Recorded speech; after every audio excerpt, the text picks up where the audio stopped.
Bienvenue à l'unité des nouvelles technologies éducatives de la Faculté des sciences de l'éducation de l'Université Saint-Joseph de Beyrouth. Je suis Stéphane Bazan. Je suis Wada Douazen-Cherchi. Nous allons vous introduire au dispositif numérique pour l'apprentissage. Dans un premier temps, vous découvrirez deux activités basées sur les principes collaboratifs réalisés à l'USJ. Le premier, autour d'un dispositif numérique de type blog, et le second, utilisant la plateforme de documents collaboratifs Hackpad. Mais avant cela, nous devons définir ce qu'est un dispositif numérique d'apprentissage.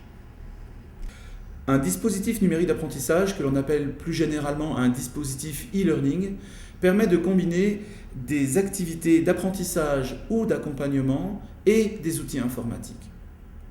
Les activités qui peuvent être proposées dans un dispositif numérique pour l'apprentissage sont les mêmes que celles proposées dans l'enseignement classique. Transmission des connaissances, cours, etc., partage de ressources documentaires, discussions et échanges, projets collaboratifs, activités d'évaluation. L'enseignant choisit ensuite l'équipement informatique et les logiciels adaptés au type d'activité qu'il souhaite proposer. Salle informatique, environnement numérique de travail, équipement mobile, tablette ou smartphone, applications logicielles disponibles sur le web comme pour les réseaux sociaux Facebook, Twitter, YouTube, plateformes blog de style WordPress, des outils collaboratifs comme Hackpad et Wikipédia et des outils de communication comme Skype et Google Hangout. Voici un aperçu des activités collaboratives réalisées en 2013 à l'Université Saint-Joseph. Nous allons prendre deux exemples. Tout d'abord, le blog Mosaïque, réalisé par les étudiants de master de l'école de traducteurs et d'interprètes de Beyrouth. Le logiciel choisi pour ce dispositif est la plateforme de blog WordPress, qui est mise à disposition des enseignants et des institutions de l'Université Saint-Joseph. Ce projet est une activité de groupe dans le cadre d'un cours de traduction. Les étudiants doivent rédiger des contributions autour de lecture de textes en langue étrangère et les regrouper de façon thématique sur un site web. Les étudiants sont évalués selon la qualité de leurs contributions, les illustrations et références utilisées. De plus, une note est attribuée à la cohérence des contenus et à l'organisation collaborative du site. Ce projet est publié sur le web et chaque année, une nouvelle promotion contribue à alimenter en contenu le site Mosaïque. Second exemple, la prise de notes collaboratives en classe avec Hackpad, une application gratuite sur le web. L'activité consiste à améliorer la prise de notes en classe en désignant à chaque séance 2 ou 3 étudiants responsables de prendre les notes du cours de façon collaborative et synchronisée. Les notes sont stockées en ligne de façon permanente. Les étudiants peuvent y accéder à tout moment et l'enseignant peut intervenir dans le document collaboratif pour y apporter des corrections ou des ajouts.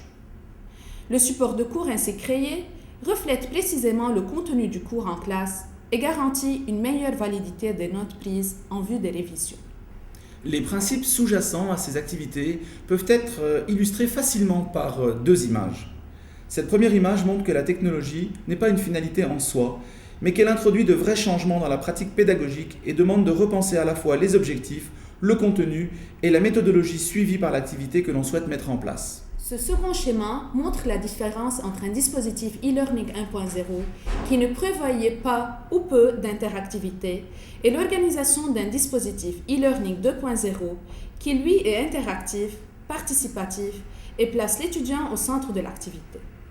Il devient le concepteur et le producteur du contenu pédagogique, en collaboration avec ses pairs et l'enseignant. Et l'étudiant utilise les ressources du web pour construire son savoir en réseau. Pour mettre en place un dispositif numérique d'apprentissage, nous vous proposons de suivre les étapes suivantes pour chaque activité. Définir avant tout les résultats attendus de l'apprentissage. Produire les séquences pédagogiques sous la forme d'un scénario. Choisir les modalités de l'interaction entre enseignants et entre apprenants eux-mêmes. Préciser les conditions de l'accompagnement. Choisir les outils matériels ou logiciels utilisés. Décider de la forme et du mode de livraison des ressources pédagogiques et préciser les conditions d'évaluation et les consignes à respecter par l'étudiant. Nous terminons cette séquence par quelques conseils pour bien réussir son dispositif et ses activités. Avant tout, l'enseignant doit parfaitement maîtriser l'outil qu'il choisit et surtout bien vérifier les conditions d'utilisation et de partage des contenus. L'enseignant doit également assurer que son dispositif fonctionne dans des conditions optimales sur le plan technique. sécurité, permanence du dispositif, présence d'un support technique. Il est aussi prudent de bien expliquer aux étudiants, dans le cadre d'un projet collaboratif en ligne, qu'il est impératif de ne pas mélanger le contenu personnel et les contenus produits ou partagés dans le cadre du projet collaboratif. Pour les apprenants, les plateformes sociales sont souvent assimilées à une activité ludique, personnelle et rarement éducative.